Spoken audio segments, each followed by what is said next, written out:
hands, how many of you are not from Malaysia? Well, welcome to Malaysia. Selamat datang. Yeah, come on, the Malaysians, give a welcome to our guests.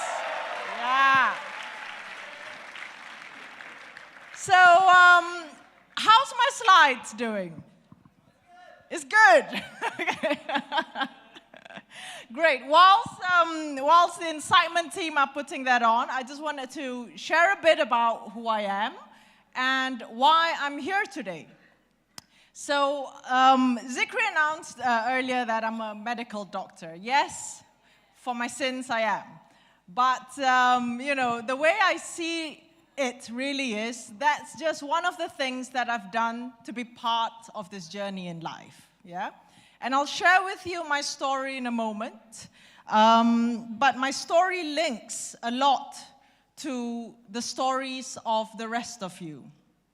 Why I've taken the journey of, you know, becoming a doctor and then leaving medicine to run my social enterprise. Oh, I hear a little cheer for social enterprise. Are there budding social entrepreneurs here? Show of hands, who's a social entrepreneur or want to be one? Wow. I want to meet you all right? Come and see me. How are my slides doing? All right, forget about the slides. So, I'll just start the story. So, I started talking about why I'm here today, okay? But I would want all of us to think that we are all here today because we're all actually astronauts. Remember what I mentioned about the journey? We are all astronauts on that journey. And the reason why I say astronaut is because that journey we're on is actually planet Earth. Yeah? We're all astronauts. Great. Thanks very much. Can we just skip a few slides, please? Oh, okay. So we're all astronauts on the journey on planet Earth, which is the next slide, please.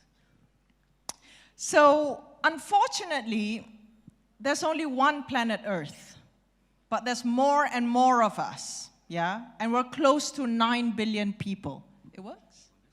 Yep, thank you. No, it's all right, it can be there.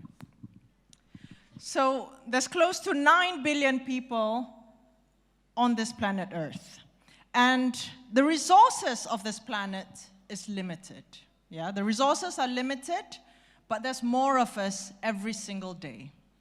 So, what can we do together to ensure that we can coexist peacefully? Because space is running out for people, and the resources are running out. And one of the reasons, you know, that can really make the world not peaceful is if people feel that they're not able to get what they want out of this existence, yeah? And you won't think about it immediately, but actually the environment, the earth, links very much to peace.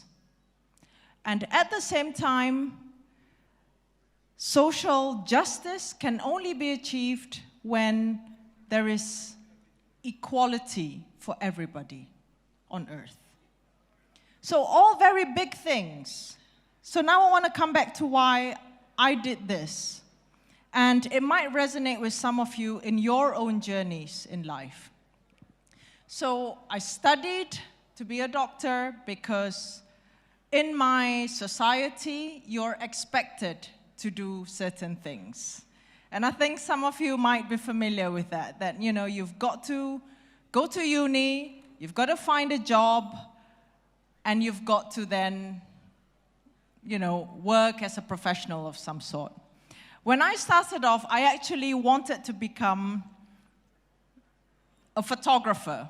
I wanted to become a National Geographic photographer because I thought it's the best way for me to be able to travel anywhere in the world and capture the beautiful things in the world.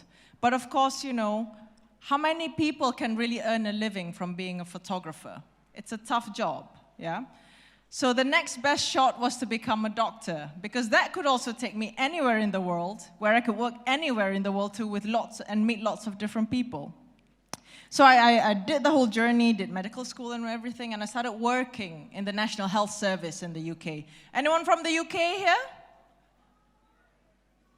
Nobody from the UK. Oh, one. Hi. Say hello. So I started working in the system that I felt was really broken, because you know, the intention for the system to be there was really good. It's to create social good. But the people who were working in the system, including the patients, were not getting the best care they could get. So the only way I felt I could affect the system was to step out of it and start my own. And that's how I started my own social enterprise.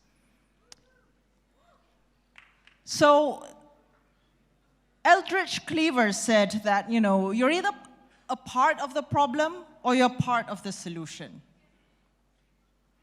So I'm sure all of you would think that, you know, you don't want to be part of the problem. You want to be part of the solution, yeah? Yes. So that was also what I thought, that, you know, I don't want to just be there and whinge about the system not working. I want to actually do something about it. So that's how Scope Group started, and we create change for a living. So we work in many different areas that can affect change at bigger systems, health systems, poverty, education, access to healthcare, etc. And we also work very closely with the government, because they are the ones who can create change at scale. So this was one of the projects that we did, where we helped the government transform the drug treatment system from enforcement to open access voluntary healthcare treatment. And we also run an impact incubator, where we incubate impact, and we connect people who are from NGOs, social enterprises, government, private sector, to work together around common issues involving impact that they want to create. So these are some of our incubatees. Some of you might know them. They work in the area of healthcare, environment, youth empowerment, and also urban farming. But I think what's important to remember when you want to create change, because this is why we're all here today. We're all interested in creating change of some sort, even if the change is just within yourself. Yeah? Otherwise, you wouldn't be here in the first place listening to some people talking about social good.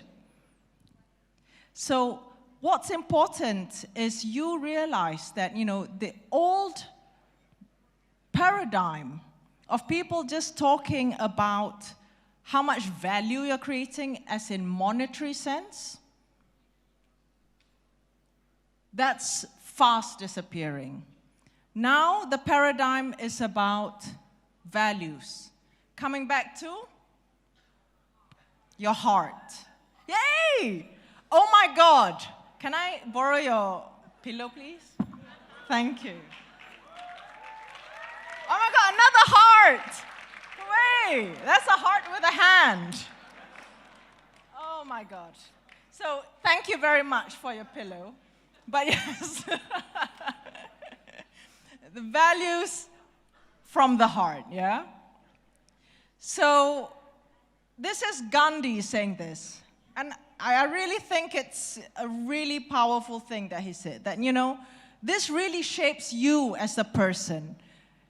So can you read this out together with me, please? Let's start.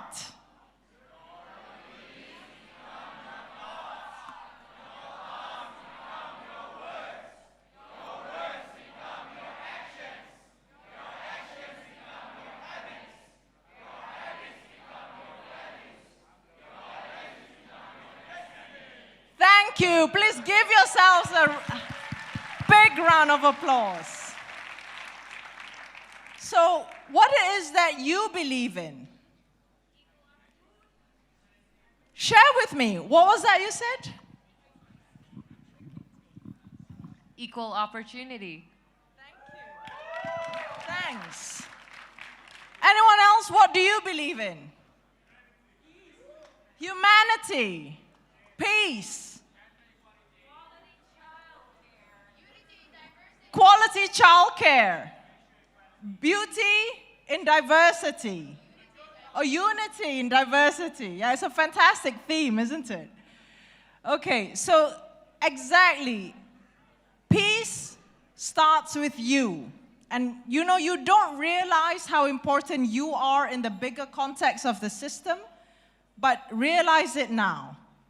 Because the way the world is now, everything is interconnected. And you are part of that system, okay? And it's not just about you alone as an individual. You are part of a system, and if you're going to change a system, start with you and the immediate people around you. What do you see here? Can someone just hazard a guess? What is this? A duck and a rabbit. Okay, you know this trick. Okay, boring. You know it already. Okay, I'll skip that. Okay, I want you to think as well, very important, that when you look at a person who's not from your country or you don't know, do you see a friend? Or do you see a foe? Or do you just see a stranger that you don't give a toss about? Really? Okay, here's a really good story. This chap, Ronnie, he's from Israel. You know, Israel and Iran, they're not the best of friends, really. Yeah, we all know that. Just the government. Yes, I like that. I like that because that is exactly what Ronnie, this chap, said. You know, yes, the governments hate each other to bits, but you know, Israelis love Iranians. So he started a campaign called, yes, they have both campaigns. So it's I love Israel and I love Iran. The campaigns. Look it up and like them. So for us, what we did, and in fact, the co-founder of Scope, Chris Erickson, he's Danish, he started this, the Human Library. Has anyone heard of the Human Library here? Yeah, some of the Malaysians will, because we've had 2 human libraries just this year. And the concept with the Human Library is that you borrow a human book. And these books represent many different things in society. So, we're not going to talk about the Human Library without you actually experiencing one. So, I'm going to get us to each read a human book. Where are the human books? Exactly. So I want... how many of you are here? I don't know, about 300 of you. I want you all to find somebody next to you. Okay, find the person next to you. And you, come on, grab, or hold the person next to you and say, I'm going to read you. Okay, who's your book? Have you chosen your book? All right, so who's the book and who's the reader? Can we have a show of hands? Who's the book today? Who's the book? Okay, you don't have long. I have to go soon. You have only 20 seconds to read this book.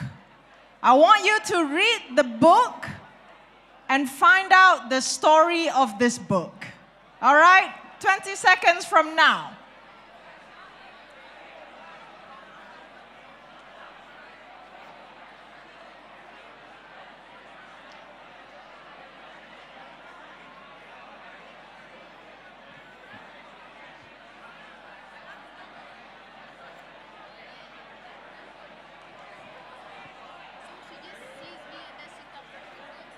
No, you're a book, so you share your story with her. She reads you, yeah.